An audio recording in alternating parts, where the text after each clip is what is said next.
3 monthly milestone for today's video. Hi mga Jo, another day, another mini vlog. Una nga natin gagawin yung butterfly theme na napaka-cute. At kung maririnig nyo, umuulan nga ng napakalakas. Super duper late na nga ng video na to.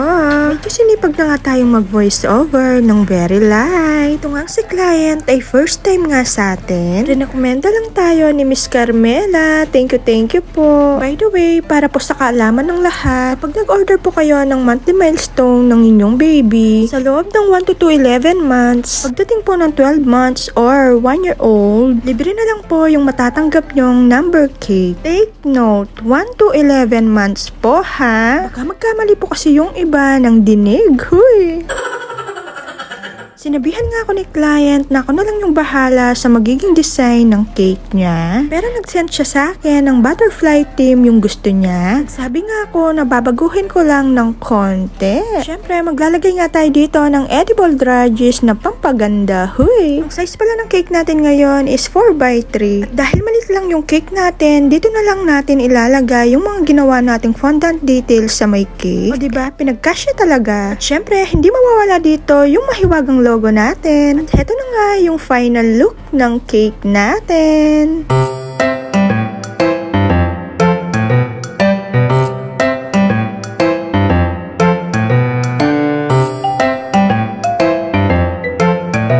At syempre, kahit maliit lang yan, nakabox yan. O, diba? Ang ganda. At sunod naman natin gagawin itong number cake. Sinabihan nga ako ni client na yung magiging theme ng cake niya is yung bagong ligo daw si baby. Printable topper nga lang yung ilalagay ko dito. Kaya lang, wala akong mahanap ng printable topper ng bagong ligo. Kaya sabi ko sa kanya, fondant details na lang yung ilalagay kong toppers. Naglalagay pa rin tayo ng mga dowels kahit number cake lang. Mahirap na, baka kasi humiwalay. Maganda nga yung sigurista tayo. Huy!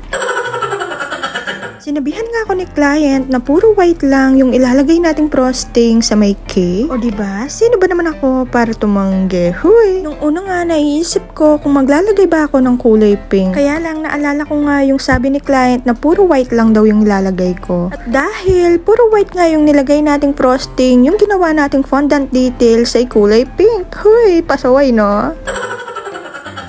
O diba, sinunod pa rin yung gusto, naglagay pa rin ng touch of pink.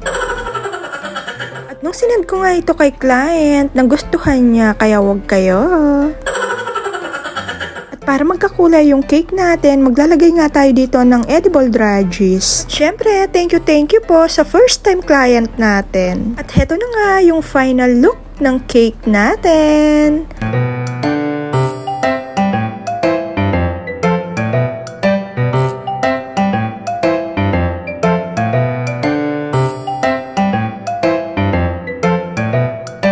Tapos nga, binax ko na, tignan nyo naman, kitang-kita. Sunod naman natin gagawin itong number 1 cake. Itong cake na to, bago lang to, in-order lang ito kanina. Kung makikita nyo, naglagay ako ng melted chocolate. Yung unang ang ginawa natin na number 4, nakalimutan kong lagyan. O diba, makakalimutin talaga tayo. Dahil walang team si client, sinabihan niya nga ako na ako na lang daw yung bahala. Dahil first time ni client, syempre gagandahan natin. Dahil first month ni baby, syempre dapat maganda. Sabi ko nga kay client, napaka-generous niyang tita. Ibibigay niya nga daw ito sa pamangkin niya. O diba? Sana all binibili ng mga tita. Huy! Kaya mention niyo na yung mga tita ng mga babies niyo.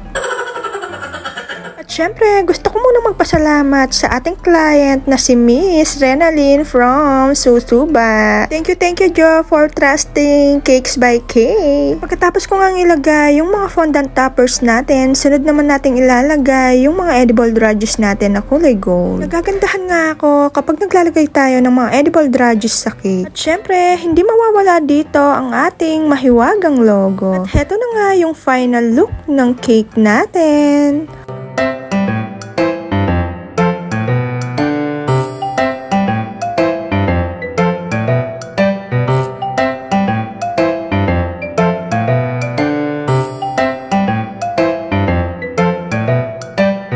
Tapos nga, binax ko na. Siyempre, thank you so much po sa mga clients natin. Thank you po. Thank you for trusting Cakes by Kay.